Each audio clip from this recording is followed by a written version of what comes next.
এমন একটা বাংলাদেশ দল সবশেষ কবে দেখেছেন আপনি? সিরিয়াসলি একটা প্রশ্ন ছোড়াই যায় আপনাকে যে টিমটায় মাশরাফি বিন মুর্তজা নেই, সাকিব আল হাসান নেই, তামিম ইকবাল নেই, মুশফিকুর রহিমও নেই, মাহমুদুল্লাহ রিয়াদও নেই।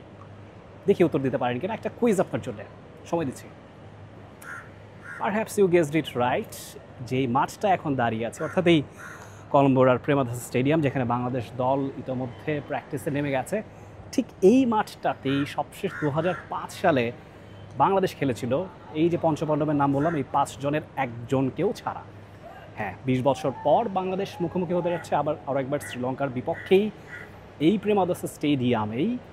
মেহেদী হাসান মিরাজ, তার কাঁধে নতুন নেতৃত্ব, ওয়ানডের ক্যাপ্টেন্সিটা তিনি সামলাবেন, গুরু দায়িত্ব, এবং বাংলাদেশের যখন একটা খুব ব্যাড পেচ যাচ্ছে ঠিক তখন তিনি দায়িত্বটা পেয়েছেন। এই খারাপ সময়টার মধ্যে একটা উত্তরণ দরকার। সেই উত্তরণ মেহেদী হাসান মিরাজ এনে দিতে পারবেন কি না এই সিনিয়র ক্যাম্পেইনার যাদের নাম বললাম তাদের উপস্থিতি ছাড়া, প্রশ্ন এখন আসলে সেটাই। ডিফিকাল্ট ফেস নিশ্চয়ই, কিন্তু ইম্পসিবল কিছু নয়।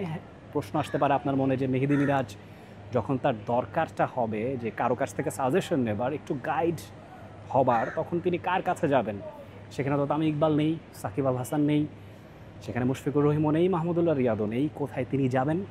তাকে নিশ্চয়ই যেতে হবে তাসকিন আহমেদের কাছে, লিটন দাসের কাছে, কিংবা সদ্য বিদায়ী ক্যাপ্টেন তার বন্ধু নাজমুল হোসেন শান্ত, তার কাছে তিনি যেতে পারেন গাইডেন্সের জন্য। এখন এরাই আসলে সিনিয়র ক্যাম্পেনার হয়ে গেছেন, এদেরকে আর ইয়াংস্টার বলবার সুযোগ নেই। জাতীয় দলে অলরেডি লিটন দাসের 10 বছরের এক্সপিরিয়েন্স হয়ে গেছে, নাজমুল হোসেন শান্ত তারও প্রায় 7-8 বছরের এক্সপিরিয়েন্স হয়ে গেছে, তাসকিন আহমেদ খেলছেন 11 বছর ধরে। তো এক্সপিরিয়েন্স তো আছেই, সেটা নিয়ে আসলে ভাববার খুব একটা কারণ নেই। প্রশ্ন যেটা আসতে পারে যে মেহেদী হাসান মিরাজ ক্যাপ্টেন্সি পেন, তার দায়িত্বটা কী হবে? অ্যাজ এ স্পিনার তাকে অনেকখানি দায়িত্ব বল হাতে সামলাতে হবে। যে জায়গাটা বাংলাদেশ খাবি খাচ্ছে 2023 ওয়ানডে বিশ্বকাপের পর থেকে, কিন্তু অর্থাৎ সাকিব আল হাসান যখন তিনি বাংলাদেশ টিমের বাইরে চলে গেলেন তখন থেকে স্পিনারদের বেশ তথৈবচ অবস্থা। মেহেদী হাসান মিরাজ খাবি খেয়েছেন। হ্যাঁ, সময়ে সময়ে রিশাদ হোসেনের ঝলক আমরা দেখেছি, নাসুম আহমেদ তিনি ভালো খেলেছেন, তানভীর ইসলাম তিনি হয়তোবা এই সিরিজে ডেবিউটেড হতে পারেন। এখনও তিনি ন্যাশনাল টিমের জার্সি গায়ে চড়াননি। ওয়ানডে ফর্ম্যাটে টি-20 শুরুটা তার খুব একটা ভালো হয়নি আরব আমিরাতে। অন্যদিকে বলতে গেলে ব্যাট হাতে মিরাজ কী করবেন সেই প্রশ্ন আসতে পারে। লেটলি মিরাজ যথেষ্ট রান করছেন ব্যাট হাতে, এবং তার ব্যাট হাতে পারফরমেন্সটা অনেকখানি দরকারি হবে, যেহেতু মিডল অর্ডারে মুশফিকুর রহিম এবং মাহমুদুল্লাহ রিয়াদ নাই। প্রশ্ন এখন এটাই আসছে, তিনি মিডল অর্ডারেই থিত হবেন নাকি আর একটু র্যাঙ্ক আপ করবেন, সেই প্রশ্নটা আপনার মাথায় আসতে পারে। সেটা নিয়ে কথা বলেছেন মেহেদী হাসান মিরাজ। তিনি বলেছেন যেই জায়গাটায় আমি ব্যাট করে থাকি, অর্থাৎ লেট মিডল অর্ডার, সেখানে ব্যাট করাটা যতখানি ডিফিকাল্ট, এই মুহূর্তে ক্যাপ্টেন্সি করাটাও তার জন্য বাংলাদেশের এরকম একটা খারাপ সিচুয়েশনে তার জন্য ডিফিকাল্ট। তবে তিনি চ্যালেঞ্জটা নিতে রাজি আছেন। চ্যালেঞ্জটা উতরাবেন কিনা সেটা সময় বলে দেবে। অন্যদিকে আরও যদি বলতে চাই, বাংলাদেশের স্পিনারদের কথা বললাম, পেসারদের নিয়ে আসলে বাংলাদেশের ভাববার খুব একটা দরকার নেই। সেখানে অভিজ্ঞ 2 ক্যাম্পেইনার তাসকিন আহমেদ আছেন, মুস্তাফিজুর রহমান ওডিআই ফর্মেটে ব্যাক করেছেন অনেকদিন বাদে, স্পিডস্টার নাহিদ রানা আছেন, হাসান মাহমুদ আছেন। আপনি পেস অ্যাটাক নিয়ে বাংলাদেশের ভাববেনই না নিশ্চয়ই।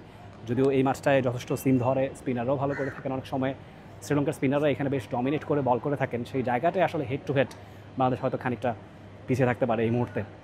অন্যদিকে যদি টপ অর্ডার ব্যাটারের কথা বলি, সেখানে একটা সমস্যা ছিল যে তামিম ইকবাল যখন খেলতেন, এটা রেগুলার প্রশ্ন ছিল যে তার সঙ্গী কে হবেন। কাউকে আসলে থিতু করা যাচ্ছিল না, অনেকেই আসছিলেন যাচ্ছিলেন। এবারে এসে সমস্যাটা হয়েছে একটা মধুর বিড়ম্বনা, কাকে ছেড়ে বাংলাদেশ কাকে খেলাবে। তানজিদ তামিম দারুণ ছন্দে তিনি আছেন অ্যাক্রস দ্য ফরম্যাটস। অন্যদিকে যদি বলতে হয় মোহাম্মদ নাইম, যার কথা বলছি, তিনি সবশেষ বিপিএলে লিডিং রান করেছিলেন, চমৎকার একটা ডিপিএল কাটিয়েছেন, এএনসিএলে তিনি চমৎকার খেলেছেন, একটা সুযোগ তিনি ডিজার্ভ করেন। এই প্রশ্নটা ঘুরে ফিরে অনেকেই আসছে যে আসলে মোহাম্মদ নাইম কেন সুযোগ পাবেন না, যেখানে এনামুল হক বিজয় তিনি সুযোগ পেয়েছেন সবশেষ টেস্ট সিরিজে। এবার একটা সুযোগ তো তিনিও ডিজার্ভ করেন, নিশ্চয়ই ডিজার্ভ করেন। পারভেজ হোসেন ইমন আছেন, লিটন দাস ফিরেছেন। লিটন দাসের সময়টা কিন্তু মোটেও ভালো যাচ্ছে না, স্পেশালি ওডিআই ফর্ম্যাটে তিনি অনেকখানি খাবি খাচ্ছেন। হ্যাঁ, সবশেষ টেস্ট সিরিজে তিনি কামব্যাক করেছেন, অনেকখানি একটা ভালো ইনিংস খেলেছেন, লম্বা ইনিংস খেলেছেন। তবে ওডিআই ফর্ম্যাটে তার জায়গাটা কোথায় হবে সেটা নিয়ে প্রেস কনফারেন্সে মেহেদী হাসান মিরাজকে জিজ্ঞেস করা হয়েছিল। তিনি বলেছেন যে হয়তোবা যেই জায়গাটায় একজন ইয়াংস্টার খেলতে কমফোর্টেবল ফিল করবেন না, সেখানে লিটন দাসের মতো এক্সপিরিয়েন্স সিনিয়র ক্যাম্পেইনারকে ইউজ করার সুযোগ আছে। একটা চমৎকার কমপ্লেক্স উত্তর, বাট এটা নিশ্চয়ই বোধগম্য হওয়া উচিত যে আসলে হয়তোবা টপ অর্ডারে লিটন দাসকে দেখা নাও যেতে পারে এই সিরিজটায়। সময় সেটা বলে দেবে, এবং মেহেদী হাসান মিরাজ তার জন্য শুভকামনা থাকবে। টি স্পোর্টসের পর্দায় আগামীকালই খেলাটি দেখতে পাবেন। সবসময় টি স্পোর্টসের সঙ্গে থাকবেন এই প্রত্যাশা রেখে আজকের মতো এখানে শেষ করছি। আর প্রেমাদাসা স্টেডিয়াম, কলম্বো থেকে Rifat Tanvir Rafi, T Sports. For more updates, subscribe to our YouTube channel and click on the bell icon. Follow us on Facebook and Instagram. Download T Sports app to enjoy exciting games and highlights. Visit tsports.com.